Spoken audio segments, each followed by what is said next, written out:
Welcome to the February 25th, 2020 episode of Reactive Consciousness, our in-depth podcast about what happened this week in your lives. I'm the... All right. I'm Lotus Prince. And I'm your host, vysethebold, and I just... And I'm Lotus Prince. Stole fizzy lifting drinks. Who gives a shit? And that's an inside joke, people, and it... Man... That was funny as hell. Oh man, good times. Me ranting about movies and stupid lines in them. Yeah. But anyway, it's not often that I really laugh out loud. That was one of those times. Just when it comes down to it, who gives a shit? It's true.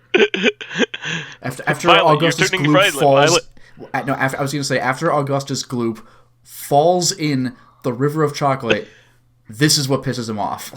You stole a couple of fizzy lifting drinks. Literally the representation of gluttony. Yeah. So anyway, we have some pretty cool news this week. First of all, I wanted to get to Microsoft's final details on compatibility. Did you read up on this, Lotus? Just a few minutes ago at the time of this recording, and it was actually pretty interesting. Yeah, so they confirmed that there will be indeed 4 generations of gaming on the Xbox Series X, which is really cool. But they also confirmed we long heard about that kind of thing from them, but we weren't sure what they meant by it, like what the details were. So they are confirming that every game released in this current generation will be compatible, backwards compatible with Series X, every single one. So that's really, really awesome. So, no caveats on that or anything like that. So really, really cool.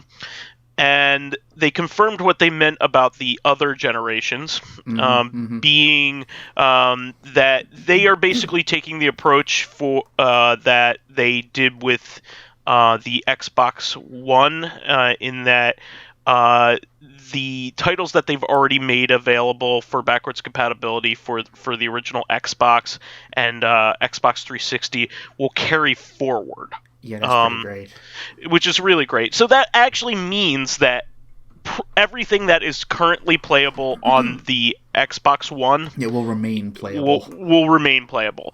That also leaves open the possibility of maybe in the future other titles being added. But most importantly, we're not losing anything, which is great. For anybody who hasn't played, one of the strongest things about the Xbox One X and the Xbox One is its backwards compatibility. In fact, it seriously improves every single game that you play on it. Ninja Gaiden Black plays better than it did on the original Xbox. Prince of Persia: Sands of Time is really great on it. Upscaled and all that jazz. Everything is smoother. It is still the best way to play Red Dead Redemption 1. So there is no PC version of that. You got to remember. Yeah, it's so weird. They put everything else on PC, but including not the second game. 1. Yeah, even the second game, but not the first one. Yes, I have a feeling there had to have been a deal there, but. We'll see. What the future brings, but I'm super excited about it, and there are plenty of other features here. That's just the stuff that Lotus and I really like personally. But it apparently has a super powerful processor, AMD's latest Zen 2 and RDNA 2 architectures, 12 teraflops of GPU. Incredible. I mean, when a play flops, it's bad, but like a teraflop, 12 of them, just don't come out of your house ever again. It's kind of like a pterodactyl. It flies, but it's spelled the same way. Trust me. a patera flop. Exactly. It will have variable rate shading, which is apparently it's a way for it to do stable frame rates and higher resolutions with no impact to image quality. Nice. And probably the most important thing graphics-wise is that they have confirmed ray tracing, which is like the big hot like graphics thing right now when it comes to generating light. So really cool stuff. My current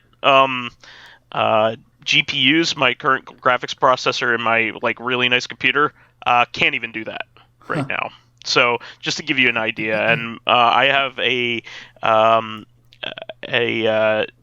what is it, a 1080 Ti, which is like when it came out it was like the shit. So SSD storage will have quick resume features, meaning you could just like the Switch, you can suspend whenever you want, even in the middle of a scene. Which is amazing. That really is fantastic. I use that on the Switch all the time. I mean, like, this was a problem with kids for like 15, 20 years. Like, sure. You know, son, come over here. I can't. I'm in the middle of an unskippable thing. Like, but now you can just stop. Exactly. Yeah. They're also really paying attention to lag this time around. Yeah. They want pro gamers to be able to use this. They want to optimize latency on the player to console pipeline, it says. Well, yeah, that was a thing with like crossplay with like high competitive FPSs. Like you're not going to compete against a PC gamer playing Overwatch if you're on the PS4 or the One playing Overwatch. And God help you if you're on the Switch. So apparently it has the wireless bandwidth is proprietary and like super fast. Like it's way faster than like the DualShocks currently. The DualShock works off of a Bluetooth architecture, which is a little slow by wireless standards nowadays. And so their latency is going to be a lot lower than that. And apparently it has dynamic latency input, which synchronizes input and controls. So really, really cool stuff. They are also working with the HDMI forum in order to get synchronizations of display refresh rates, maintaining smooth visuals without tearing. Tearing's like one of my pet peeves. So that's really, really awesome. And it has up to 120 FPS support, which is extremely important in FPS and strategy games and things like that. So and RTS Wolfenstein games. 3D. Wolfenstein 3D is like weirdly super fast. I could play Doom 1 now. Yeah, finally. I've been waiting 30 years for this. The true Doom experience. You know what I could play now? Jetpack. I will be able to play Jetpack from the ZX Spectrum on this thing. So I'll stick with playing it on the Nintendo 64 via Donkey Kong 64. That's the master's way of playing it. I want to get that Rareware coin. Yeah, and they also added that if you are a current member of Xbox Game Pass, it will head over. So that's really cool. Game Pass is probably, I have to say, probably the best bang for your buck like paid service out there. As much as I like PS Plus, I think PS Plus was really good for a really long time. This is even better. They give you like access to all kinds of stuff all the time, like brand new games all the time. Like when Gears of War 5 came out, it was immediately on Game Pass. I mean that's a flagship title for them, and they allowed you to play it. Yeah, that's a $60 AAA game. Yeah, like a title they helped fund and all that stuff. So really, really, really cool stuff. I'm excited for it. I would not count on it for for exclusives, of course, but I will also let you know that like, I mean, more and more as time goes on, I'm shying away from PC gaming, and I'm really only using it for PC exclusive stuff, like indie stuff that hasn't really hit anywhere else, and I won't need a super buff PC for that. Yeah, I pretty much I'm kind of similar. I use a PC for either stuff I can't get anywhere else, or like I could but I don't have an Xbox, like that kind of thing, like Ori and the Blind Forest. Like I don't have an Xbox, so I must play it on PC if at all. But also, I tend to stick with consoles even if they're like graphically or something inferior versions of the games, just because it's smoother to like just easier to play and record. Like the PS3 game works on the PS3, like I don't have to worry about are my specs good enough or anything like that. So it's true. So even if I'm playing like not the smoothest version of a PC game, like whatever, I don't care. I think it's great that it's finally like gotten to the point where like if I want to play something that's as beautiful as as what's on the PC, it's available. And the console manufacturers, Sony and Microsoft, have kept up with graphical innovations by adding optional iterative upgrades. So it's not like the 32X used to be, where it's proprietary and you have to buy like an accessory for your system to play the better version of the game. Like, you want to play Neo on your vanilla PS4? Go for it. It's just gonna have a lower frame rate than the Pro. That kind of thing. Speaking of which, that's one thing that I'm looking forward to regarding. I don't know if Neo was on the Xbox, but like the PS5, sure. The Xbox One, whatever. Is that I won't have to choose between frame rate or resolution. I'll just play the true Neo experience without worrying about either. Sure, I'm super excited about this. I think it's really cool. Yeah. It's gonna have 4K Blu-ray support, so I'm excited about that. Hey, you can watch those 1930s Marx Brothers movies. Believe it or not, film has up to 8K resolution, just about. That's the funny thing, because we keep getting advances and advances and advances in technology, but like the 80s and 90s were like, I mean, there's like they didn't always shoot with film; they shot with digital technology, so those films would only be up to like 480 or maybe a little better. But like, there's just SD TV shows and movies and stuff, and like. Meanwhile, like James Bond Goldfinger from 1963 is like beautiful, more HD than our TVs can handle. Literally, it's amazing. Yeah, something like you watch The Good, the Bad, and the Ugly, for instance, which had like that super wide format for the time. Like all the movies in like Cinerama and all that stuff like had extra projectors and stuff. Like it's beautiful. There's nothing that can compare to watching it on that stock even still. Like even movie theaters right now, most of them project in 4K. I mean, I still remember like before I learned that film was like HD before HD. It's like better than current HD. Before I learned that, I had this argument with my brother. He's just like, "Why are you getting that like old movie on Blu-ray?" I was like, "You don't understand." Yeah, it's ironically better than getting a somewhat new movie on Blu-ray. Every time there's an incremental upgrade, I'm gonna get Akira on whatever that is because it's gonna look great. I remember when my family first got an HD TV and Goldfinger was just on TV. I remember noticing.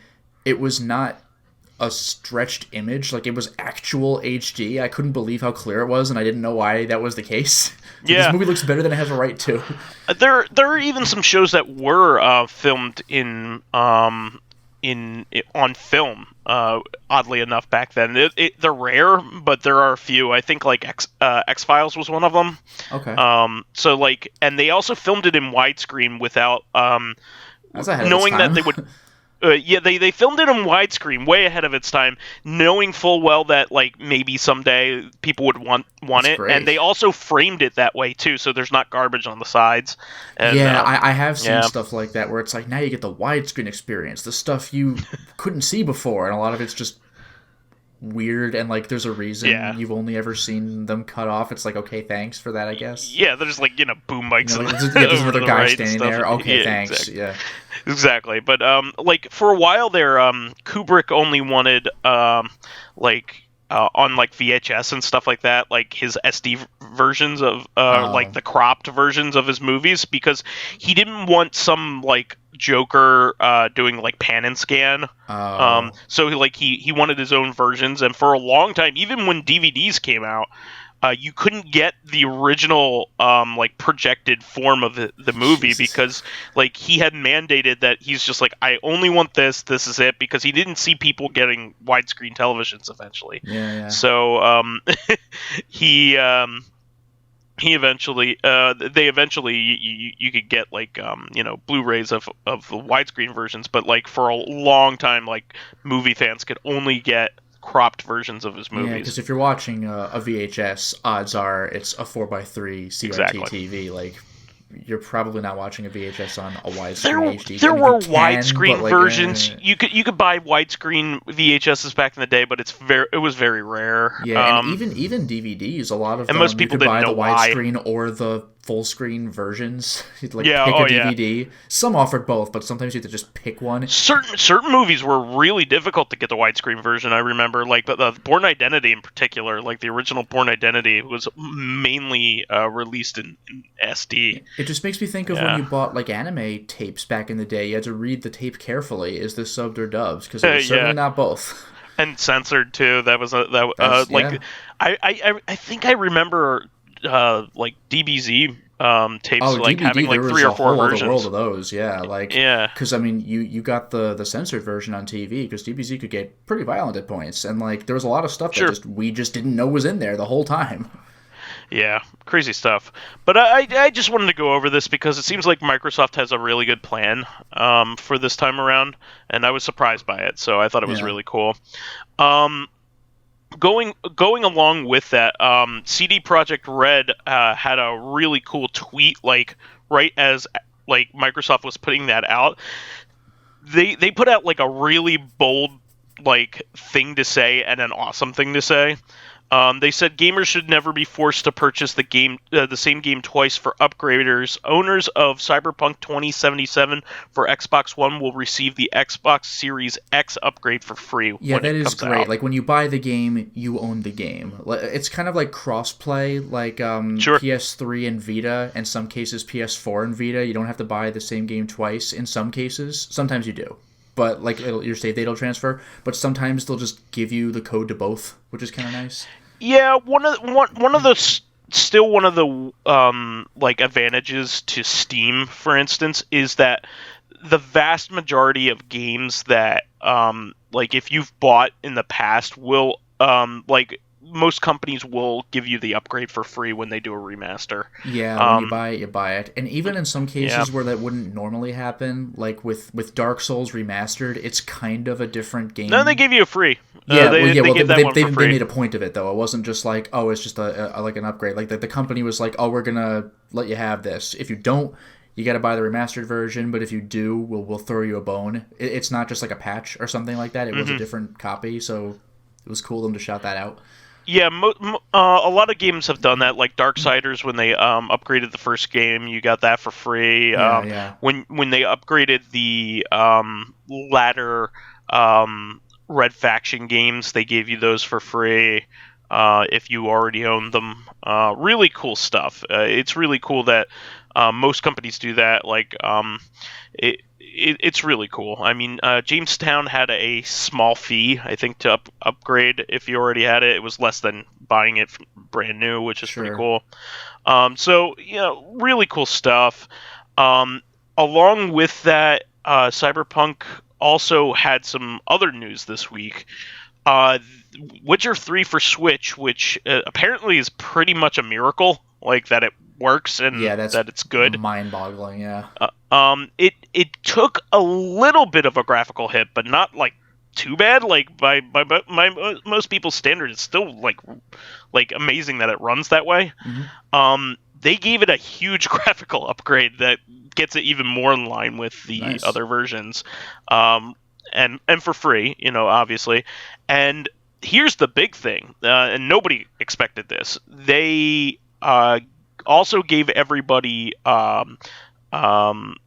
cross-save capability with the PC version. Yeah, that's way out of nowhere. Which is really, really neat. So I'm definitely so now buying you can take your the Switch version. Because The Witcher's a huge ass game. So if all of a sudden you want to play it on Switch, like I want to go portable, you don't want to just throw away your 40 hours of your incomplete file. So now you don't have to.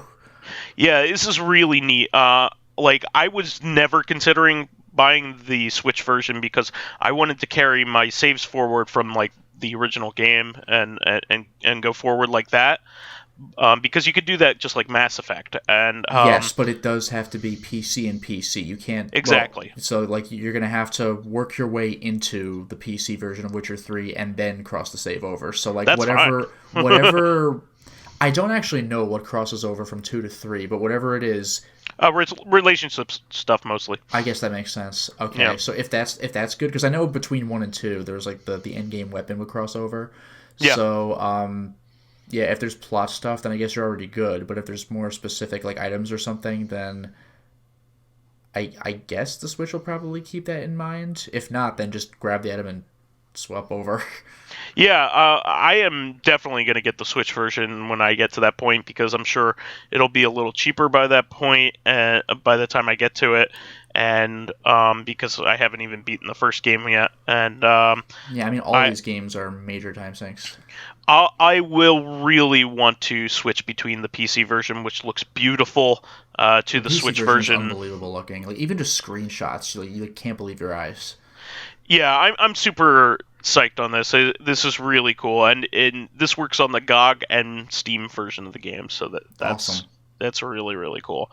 Of course, it would work with GOG. Makes sense. Yeah, they own GOG, but still really, really awesome. Let's see here. On the 26th, which would be tomorrow, as of everybody listening to this. I get a kick out of this announcement. Platinum Games is announcing their second game of the Platinum 4. It just amuses me because by the time this podcast is up, like you'll already know what it is, but we don't know it yet because we're recording it. Not necessarily. Tomorrow, this will be releasing on the 25th, Lotus, and this is releasing on the 26th. I suppose, but it's getting to that point. But yeah, I am curious as to what it's going to be. Yeah, it says there's no hints. Anarchy Reigns 2. And Bayonetta, they did say that Bayonetta 3 development is going smoothly, however. So speaking of Bayonetta, you might have seen, but people who have ordered it have already gotten their copies of the Bayonetta and Vanquish like dual pack, which just that's really neat. Looks cool. Yeah, apparently the new versions of it go up to 4K and 60 frames per second. Bayonetta really 4K, like. God damn. And beautiful. Vanquish in 60 frames per second. That's crazy.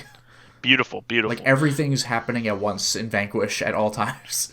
I'm excited. I haven't even gotten a chance to get that far in that game, so Which is ironic because you played it before anybody else did, because you played like a demo. And I was telling everybody how awesome it was, and I was right. I just didn't get a demo at Comic-Con. Yeah, it was amazing. I played the demo over and over again. It was great. It's kick-ass. It's when you fight the Argus bot. That thing is bananas. It was amazing. It's just like spiking that missile right back into its hand. Yes. So good. But anyway, I'm really looking forward to that. You know, Platinum is always doing cool stuff, so looking forward to that. Also, Streets of Rage 4 had several really cool announcements. Yeah, fifth character is Floyd Araya, and he is like a cybernetic strongman. Did you actually watch the trailer? I did not, but I heard the music was awesome. He's very Jax. You know, he's a big guy with Jax from Mortal Kombat. From Mortal Kombat. Yep. He's like a big guy with 2 metal arms, and he actually has a thing where he suddenly reaches out because he has a longer reach than it looks, because he's got like this sort of like I don't know how to describe it, but like something reaches out past his arm. I don't think it's like a physical thing. It's just like he just gets you. But when he grabs you, he actually says "gotcha," which is extremely Jax. Oh man, that's like so cool. The gotcha grab move. Yeah, I'm watching it right now. It's really neat. You can like lift 2 guys on either side of him and bonk their heads like Spider-Man Maximum Carnage. It's great. Apparently, like everybody's really, that move is from Maximum Carnage, isn't it? Wow, that's really cool. Yeah, oddly, a weird reference to pick out, but yes. Yeah, like you could smash two guys together like that. Yeah, Yeah, that's if you cool. positioned yourself just right and did your web, you would shoot it out in both directions and either insta kill them, or if they're like bosses, then deal extreme damage. Really cool.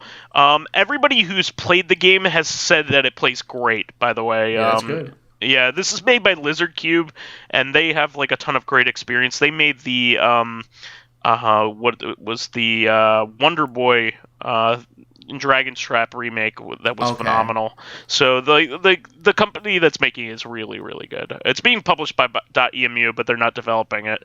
So, but the music is great. Wow, this is amazing. Yeah, and one of the big things, the big other announcements along with this is that there will be 4-player local co-op, which is amazing. Like, this is the first time, Streets of Rage has had 4-player capability. That's true, yeah, because it's a Genesis game, so it's only ever had 2 players at most up till now. Yeah, I think maybe Streets of Rage remake, the fan thing might have 4. That may be, but that's not an official Streets of Rage game. Yeah, exactly. And 2-player online play, so that's great. Yeah, that's pretty cool. So I'm super excited. I'm glad that it's turning out well. Because Streets of Rage 3 was kind of a flop in America, even though the Japanese version is actually really good, but America kind of got a bad version of the game. So it's like, a lot of people don't even know it exists, because I think it didn't sell very much, or like it was released at the end of the system's lifetime or something. Yeah, it was right around when the PlayStation kind of came out, that kind of thing. Yeah, but it was just like very overlooked. I don't think I knew there was a Streets of Rage 3 for a while. I played it and I didn't like it because it was so goddamn hard. Well, yeah, I played it on the Sonic Genesis Collection on PS3, and yeah, I didn't like it either. So when I played Bare Knuckle 3, I couldn't believe how accessible and good it was. Yeah, seriously, if you're gonna play Streets of Rage 3, play like the fan translation of the third game of the Japanese version. It's very good. It's ambitious. It's like Donkey Kong Country 3. Good. They just do more with the idea, like. In Donkey Kong Country 3, all of a sudden, there are quests in the overworld. Like in Streets of Rage 3, there are branching paths and multiple endings. Well, I mean, dashing's the most important thing. It feels great. Yeah, there's dashing, but regarding multiple endings, Streets of Rage has always had multiple endings. But there are actually 2 didn't have multiple endings. 1 did. But in 3, there's branching paths with completely different final levels and bosses. It's great. Yeah, no, I love it. So I'm really looking forward to that. Moving on from this is really funny. So Arcade Archives, the hamster arcade releases that I always talk about, released a new game on Switch. It is versus Mah-Jong.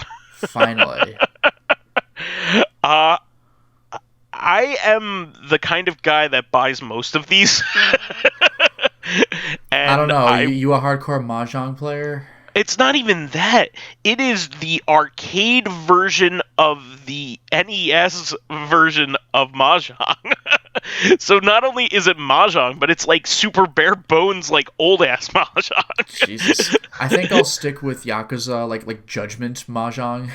Like, it doesn't even matter. Like, I don't even know how to play Mah-Jong to begin with, but I can't believe they're releasing this. Like, it's one of those so things funny. Where, like, I didn't know how to play Mah-Jong either, but with Yakuza games, they usually give you a tutorial in the minigames, and I'm like, oh, let's look up Mah-Jong, and it's just pages and pages of, like, what symbols are and what moves you can do. I'm like, oh god, like, I still don't understand how the scoring system works. But even though I understand what the moves are, I don't know what the scoring system is. It's just like, and you get some points and you lose some. Like, okay.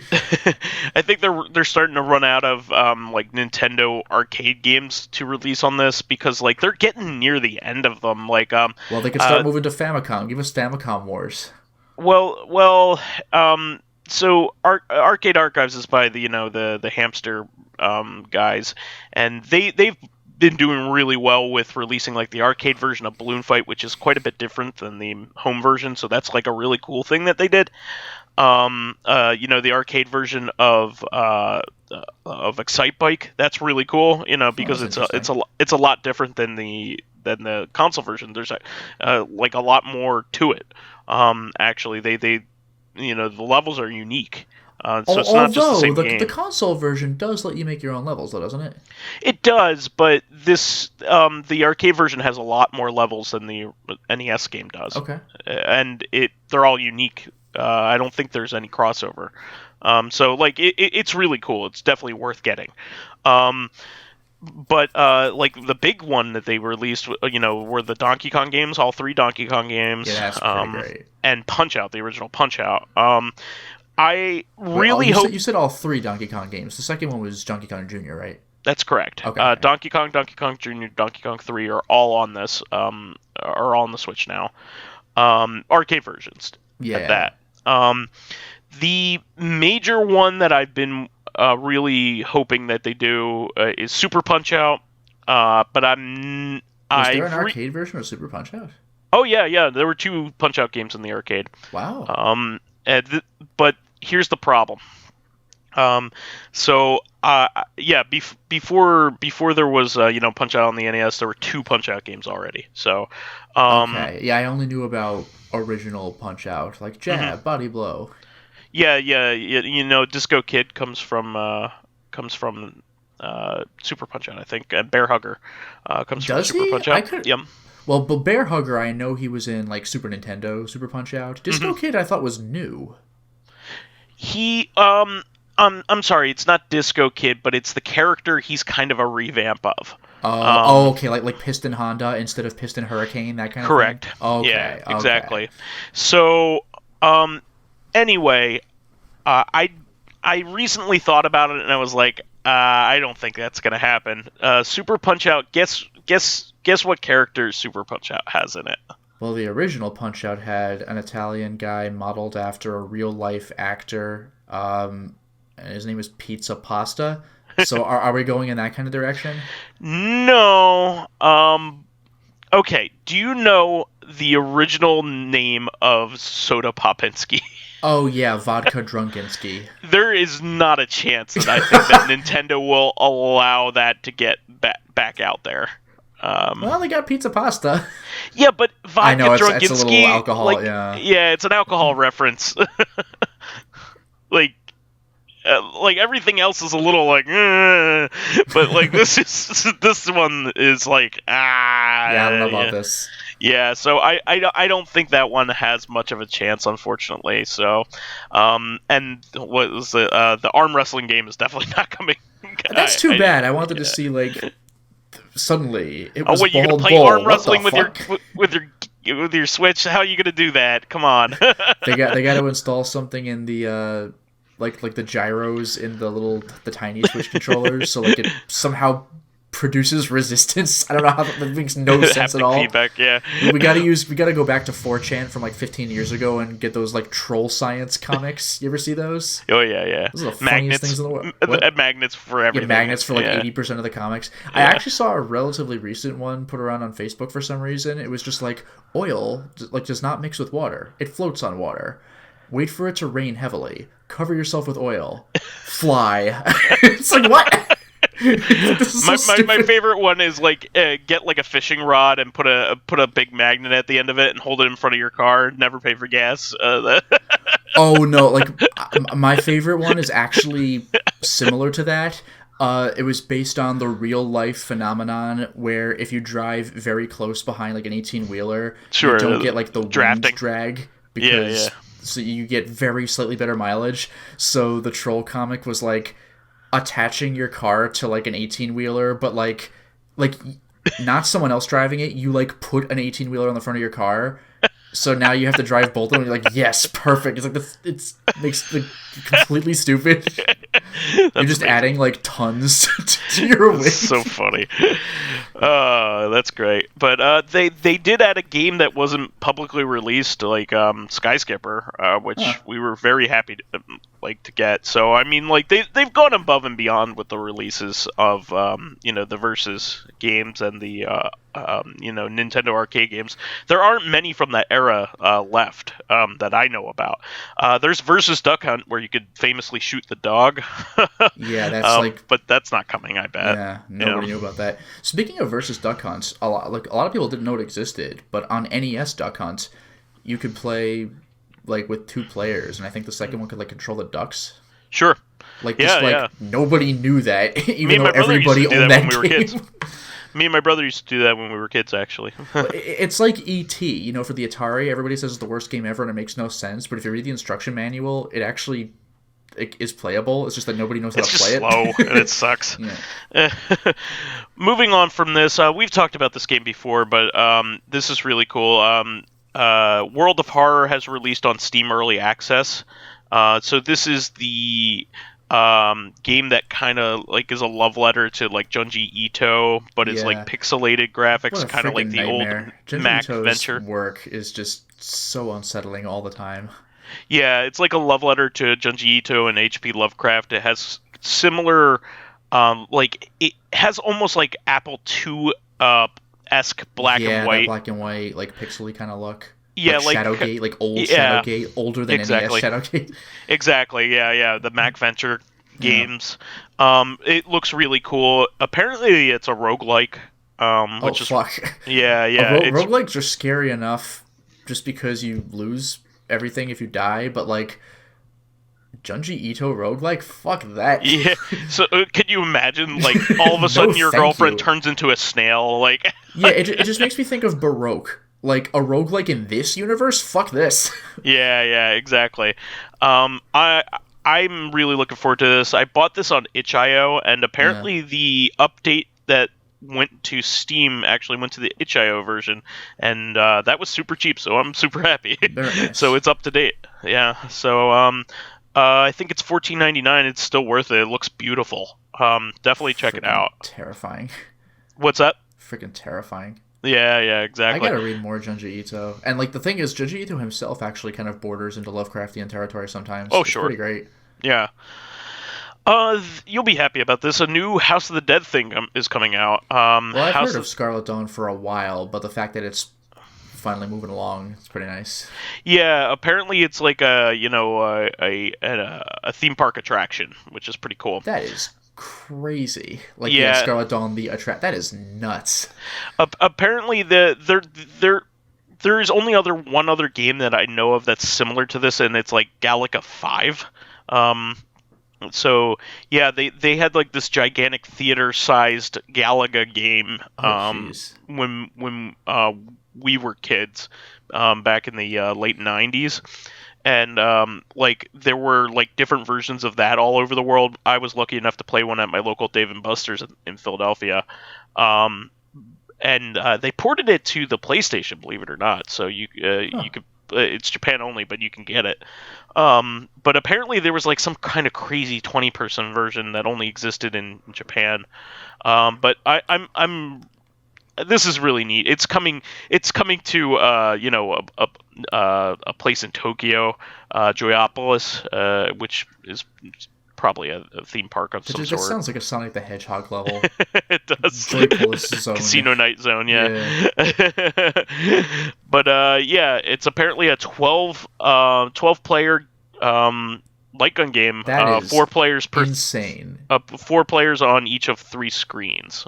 Oh, okay. Really that sounds. I mean, I'm thinking like a competitive game, but that sounds kind of like that one game we've seen at round 1. I forgot what it's called. That like online competitive game where you use the 2 guns. This is cool. They give you like bucket seats though, which is pretty neat. You should take a look at it in the on the link, so you could. But everybody gets their own seat, which is really neat, and it's like an open area kind of thing, and everybody can watch you play it, which is really neat. Yeah, that is cool. It's like it's not just for you; it's a spectacle. I would love to play that. I'm sure nightmare because the House of the Dead games get more beautiful looking with each iteration. Like House of the Dead 4 looks gorgeous. So like Scarlet Dawn, oh boy. Yeah, I'm sure round 1 and Dave & Buster's in Philadelphia will get something like this if they release it out wider, because they tend to get everything. Yeah, it's been a very long time since I've been through a round 1 because like. You know, I tend to crap out after like an hour, but I would play this. Well, good news is me and my fiance are buying a house. We're closing on our house very soon on the 2nd, and we are even closer to the X in round 1. So yeah, we're about 5 minutes away. Very nice. So we could just go for a short time and come back home. Hey. So anyway, moving on from that, there was a new game announced by Team Ladybug, who previously did the Metroidvania based off of the Shin Megami Tensei series, and also they did one even more recently on featuring the Toho characters. Okay. So yeah, we've talked about both of those on the show. They have specialized in making licensed Metroidvanias. They are making a brand new one based off of Record of Lodoss War. Yeah, that's pretty cool. That's one of those series that I never touched, but like I know it's like a big deal. Yeah, this one looks particularly cool because it has a very much Symphony of the Night vibe to it. Okay. Like the other two were very cartoony and cutesy, but this one even looks like the character even moves like Alucard does. With which that is like really weirdly neat. Smooth walk. Exactly. Okay. It's really neat. It's called the subtitle is Deadlit in Wonder Labyrinth. And for anybody who doesn't know, Record of Lodoss War is a Japanese franchise that goes way back. It's a multimedia franchise. I think it started. This is actually kind of funny. The original story is that the creators. This was actually their D&D campaign that they took further. So it started off as a D&D campaign, and then became novels, which are still being made today. And it's been, anime, manga, that's pretty great, and video games up the wazoo. That must have been some D&D campaign. Yeah, exactly. Can you imagine? Part of that? Like, oh shit. Could you imagine like doing that and then like having it turn into a media franchise that like employs there must have been like some many people? DM. Yeah, exactly. Really cool stuff, but really neat. I actually have the Record of Lodoss War game for Dreamcast. It was like one of the few RPGs on the system. It was like kind of like a Diablo clone almost, but this looks way up my alley. I'm really looking forward to this. Moving on from that, this is really funny. Did you see that Hasbro is re-releasing Tiger Electronic handhelds? Yeah, it's weird. Like old ones. I understand that nostalgia sells, but like the only reason we liked those games back then was because like, that's all we had. That was what. Yeah, that was it. Like they really like aren't very good. It's more and just they were like cheap. I remember the. Yeah, that's the thing. They were cheap. Yeah. What was also interesting about them though is that anything could have a Hasbro handheld arcade game based on it. It's like MC Hammer had one. Yeah, Doug had there one. are video games just like Castlevania, but then like I remember I had like my brother had one for baseball. We had one for Mortal Kombat. Yeah, baseball was really popular. There was Independence Day, the movie, which was actually kind of interesting because you could play as like there were like shooting down the enemy ships levels and then being a human and fighting the actual aliens on their suit levels. I mean, I say levels very loosely. Yeah, if you know what these Tiger games looked and played like, you might have an idea of what I'm talking about. They're like a Game & Watch, or something like that. They're LCD screen games, so like it's basically like a glorified calculator essentially. It kind of is, and there's like a million of these things. Just like nobody owns all of them. You can't. Yeah, and there's all kinds of there's a Back to the Future one that's based off of the animated series. Like there's all kinds of like stuff. But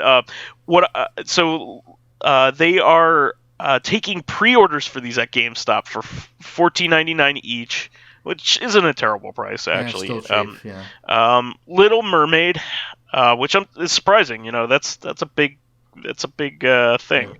That's a big license. Transformers Generation 2, which I'm sure Hasbro can release that one for free because they own Transformers. X-Men Projekt X, that was probably in conjunction with the Little Mermaid license that they got because that's also Disney. And here's the funny one.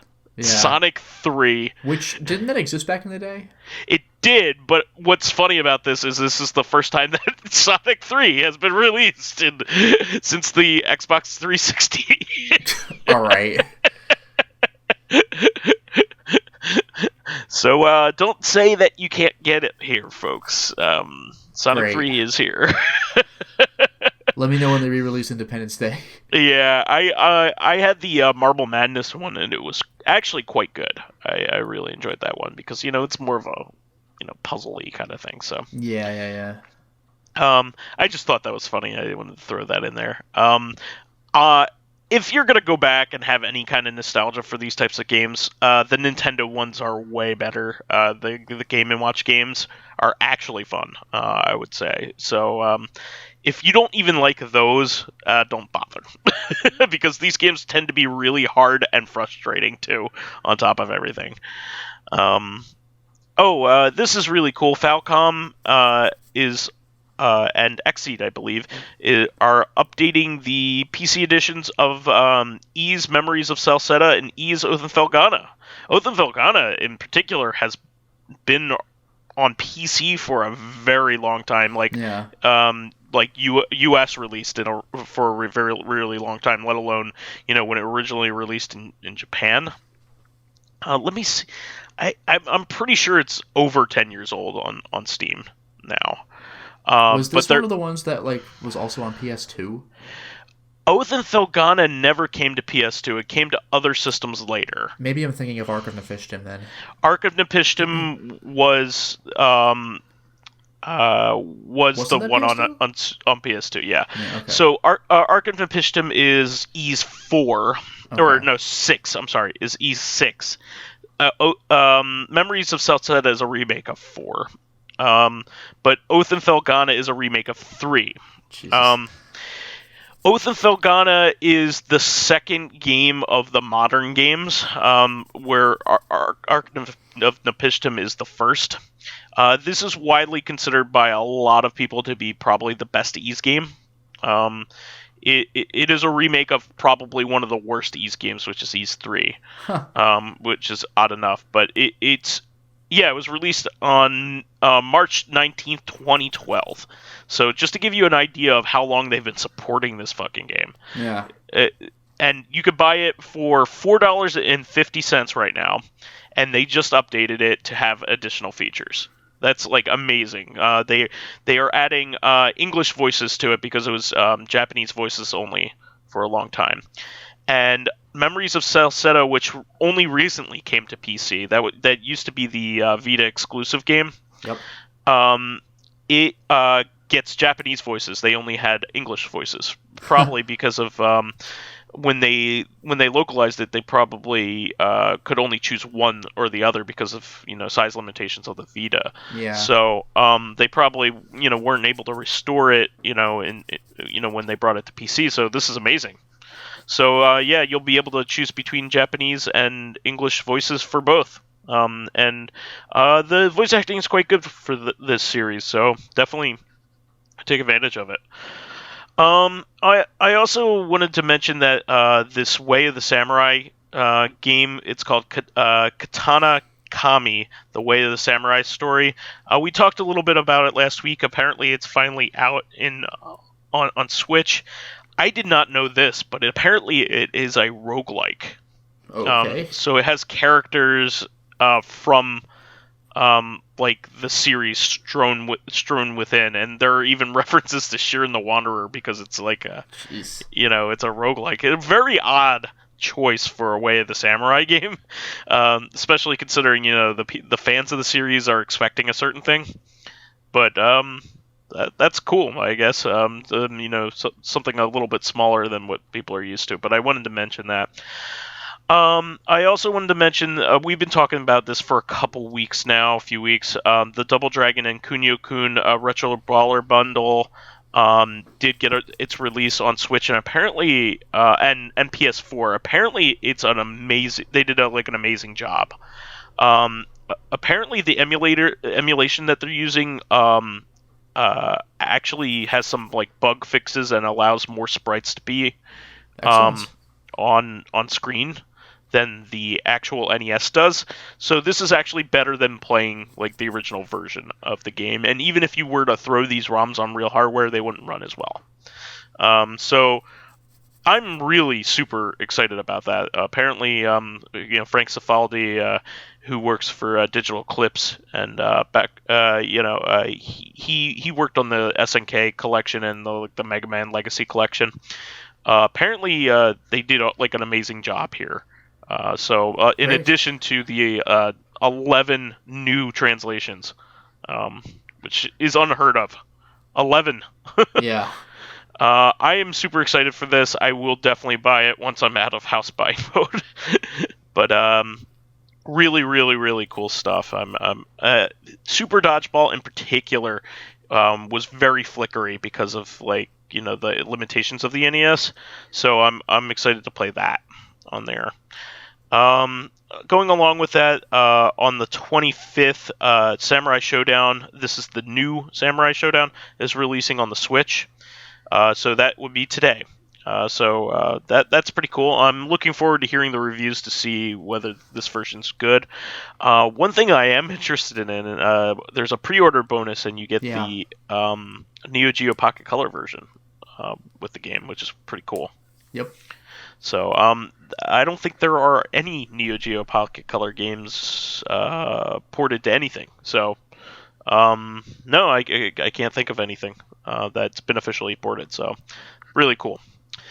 Mega Man Zero and ZX Legacy Collection is also releasing today. We've been talking about that for a little while as well. I'm excited to hear how this turns out. I hope the controls are good and it's not as laggy as some of the earlier collections. I'm really looking forward to seeing if they did a good job with this, because I'm excited that two of the games were locked to the DS and there was no way to play them on TV. So this is really, really cool thing for me. And I really like the original ZX game. I didn't beat the second one, but this will give me the opportunity to. So I just want, or as we call it here in America, Megan Man. Oh, that, yeah. Apparently the pre-order box that was at GameStop said Megan Man on the side. Good. Yeah. Shenmue 3 also got its story pack DLC recently, last week. Apparently they added more story bits, so that's cool. I am not going to play that one until I beat the other two, so I'm far away from that. Yeah, and with the way I work, I've actually kind of been getting in a Shenmue mood now that I've beaten 2, but I don't want to play Shenmue until it's out. So now that the story DLC is out, I have more of a reason to actually want to play it, because I don't want to beat the game and now there's DLC. I dislike that. Yeah. And that's pretty much all I have for this week. I wanted to give a quick update on the Mr. Projekt, the FPGA project that I've been talking about for a little while. Apparently they're adding the Gyruss arcade version to it, so they're starting to add some Konami games to Mr. For accurate arcade replication. So that's really really cool. And you had a news item here? Yeah, there's only one more thing I wanted to add. This is from a few days ago, but Jens Knudsen recently passed away. He was the inventor of the Lego figure, the little Lego guy, what every Lego character looks like. And that's just had such a massive impact just all over the place, because Lego is a Danish creation, but it's just become ubiquitous. Did you know, fun fact, that the number 1 producer of tires, rubber tires in the world, is Lego? Because they're tiny ones. Real car tires obviously have more rubber in them, but Lego produces 1 million little tiny tires. So there you go figure. But yeah, minifigure. But Lego's had a major impact on my childhood. I got a bunch of sets from when I was I don't even know, first or second grade or something, up through maybe high school. I don't think I was still buying new sets in college, but it was a significant impact for my K to 12 years. Well, I don't know about K, but early to 12 years. So just shout out to Lego. It's a freaking brilliant company. Yeah, and not only that, but the minifig has been the star of many motion pictures and TV shows and video games at this point. So oh yeah, he really created Lego, something Lego sets. cool. I mean, I have a nostalgia for the old style of Lego sets when it was like town, pirate, castle, because now it's generally more franchises like Lego based on movies, Sure. Star Wars and Harry Potter. But like, town is still very around. High quality. Town and city are still being made. Yeah, they still do have stuff like that. So to be fair, but like a lot of it is based on other properties, which is very well done.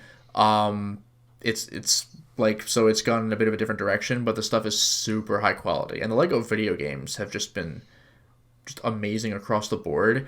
Honestly, a lot of them are very similar. Like, just it's like Dynasty Warriors, like Gundam Warriors, Zelda Warrior. Like, pick the one you like, but they all play really well, and there are slight improvements Just as pick the games advance. The theme you like the best, and that's go with the thing. that one. Yeah, do you like Batman? Do you like Jurassic World? Like, I don't know, like pick a franchise, but like they're all really well done. I actually just recently 100% did Lego Lord of the Rings, and unlike Lego The Hobbit, Lord of the Rings actually has a fucking ending, so that was nice. Yeah, I was a big fan of the Lego movie when that came out. Yeah, I heard it was great, yeah. Really loved that. I never got a chance to see the sequel, but I did see a good portion of Lego Batman, which was amazing. Really good too. Yeah, the guest stars they got for that were like phenomenal. Didn't they get Billy D. Williams to play Harvey Dent? They got which is hilarious. Like, do you get that? Yeah, exactly. They got him to play Two-Face in it. But he was Harvey. He was Harvey Dent in the Tim Burton movies. Yeah. Yeah, like, but he was easy to miss because like he was in like just a side scene. Character. Yeah. Yeah, you saw him like for a second, and you're like, oh, Harvey Dent. I've read the comics back from like a few decades ago. I think I know who that is, but like they just never come back to him. It's kind of like in the Sam Raimi amazing, like not amazing, in the Sam Raimi regular Spider-Man trilogy, they like mention that Doc Connors exists, and you're like, oh, the lizard, and then it never happened. Yeah, like, Amazing Spider-Man was not Sam Raimi. Amazing Spider-Man had the lizard, but like, yeah, it was like that. Like Billy D. Williams was Harvey Dent, and you're like, I think I see where this could go, and it just didn't. Yeah, so exactly. It was cool to see him come back in full force in the movie, like 20, 30 years later. Yeah, I mean, there were like, it was an all-star voice cast like that. It was like Zach Galifianakis is the Joker in it. Zach Galifianakis is the Joker. Yeah. That's great. Will Arnett, of course, is Batman in it, which is hilarious. Yeah, he does a really good, like, I mean, I always picture him as Joe from Arrested Development. Exactly. Well, Michael. But he does have a good, like, badass voice. He was also Matt Hazard in Eat Lead, which is a goofy parody game, but his whole thing was like, oh, I'm a badass action hero. Like, so he does have a good voice for it, even as a joke. Yeah.